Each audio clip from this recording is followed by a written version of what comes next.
Number 26, Rick Barry. He did shoot his free throws underhanded, which makes him seem older than he actually is, as DeMonze looks at me and rolls his eyes. Okay, listen, I'm going to sway you on this with these numbers, all right? So he's 5-time first-team All-NBA, 1-time second-team All-NBA, and 4-time first-team All-ABA. Because his career started in the NBA, he then sued to be able to go play somewhere else. The whole thing was a mess, went to the ABA, then went back. All right, 3 top 5 MVP finishes in the NBA, 3 top 5 MVP finishes in the ABA. In the NBA, won a scoring title. That year, he averaged 36 points per game. He is the all-time leader in the ABA in points per game in the playoffs and in the regular season. Won Rookie of the Year in the NBA and a career average of 25, 7, and 5. Okay, but the playoffs are where I'm going to sway you. I'm looking at DeMonze right now. He is wincing.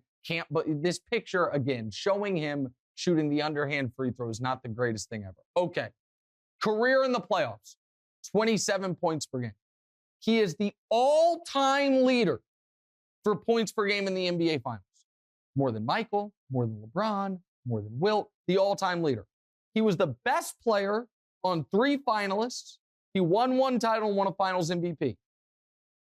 ABA and NBA included. He has 17 40-point playoff games and 3 50-point playoff games. So 1967, first real playoff run, averaged for the playoff run 34, 8, and 4. In the finals, which they lost, averaged 41, 9, and 3.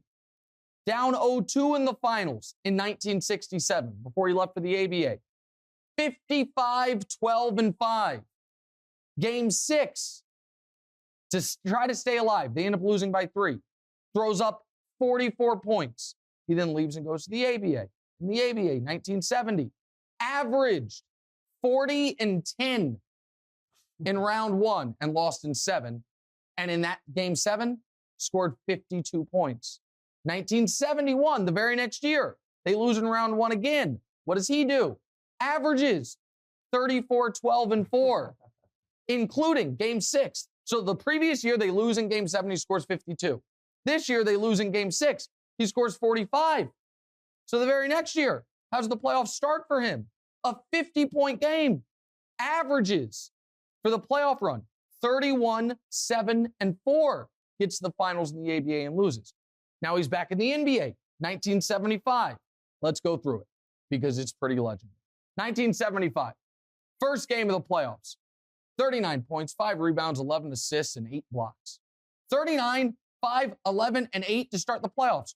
Western Conference Finals, first game.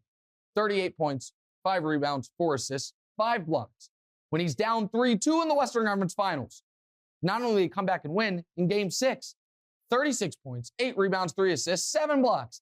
And then in the finals, against Elvin Hayes, you've heard on this list, Wes Unseld, who missed it, he sweeps the Bullets, sweeps them. And in those finals, game 2, 36 points, 9 rebounds, 4 assists, 3 steals, 2 blocks. Game 3, 38 points, 4 rebounds, 6 assists, 5 steals, 1 block. In games 2 and 3 of the finals, an underhand free throw shooter. He shot 90%. 90% shooting underhand.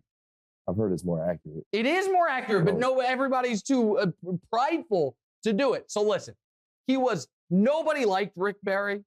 He was like, he's got 2 sons that are in the league or were in the league, and John and Brent, and now they're broadcasters. He seemed to really rub people the wrong way. If you go to his Wikipedia page, it has so clearly been edited by someone close to him or him himself that it has a disclaimer on here that this page cannot be verified by Wikipedia, because if you go to the wiki page, everything in there, any dispute he has, it's like, actually, the true story is Rick was doing this and doing that. There was a moment in a playoff game where he got in a fight and none of his teammates came to his aid. And people really didn't seem to like him. But the guy, again, I just went over that. His playoff resume is really, really spectacular. He's the 26th best player of the last 50 years. He's the oldest guy on our list. One Rick Barry. Here's a different Rick with a Rick Barry comment. Personality-wise, Rick Barry wouldn't make your top 1,000. But as a player, he's right there with Jerry West. And I don't say that make that comp just because they're both white, but because they had very similar games, very complete games at both ends of the floor. So I would have him right up there with Jerry. Okay, so listen, I respect Rick Bucher there, and Jerry West obviously is too old to be eligible for this list, but Jerry West is a different tier than Rick Barry. Jerry West, poor guy, lost 8 straight finals.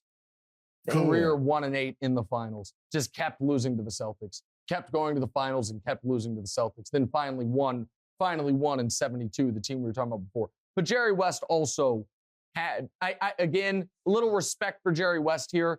I'm mentioning he lost all those finals. Jerry West in the 62 finals, losing 7, averaged 31 a game. Jerry West, the next year finals, losing 6. They just kept losing to Bill Russell, averaged 30 a game. Jerry West, he then missed the finals 1 year. The next year, in the 65 finals, losing 5, averaged 34 a game. The very next year, he's back in the finals, losing 7 again, averaged 34 a game. 2 years later, he's back in the finals, losing 6 to Boston, averaged 31 a game. One of these finals, he averaged 40-some points and lost. I can't find it. But listen, Jerry West is as great as Rick Barry was. Jerry West was better. That's the end of the Jerry West segment. That probably means we've spent too much time on the Rick Barry segment. Nothing says ratings bonanza like talking about players older than the oldest guy on our list. Hey, thanks for watching. Hit the subscribe button to get more from the show, and make sure to click the bell to get notified every time new content drops. Check out full episodes of What's Right wherever you get your podcasts, or just click the link in the description below.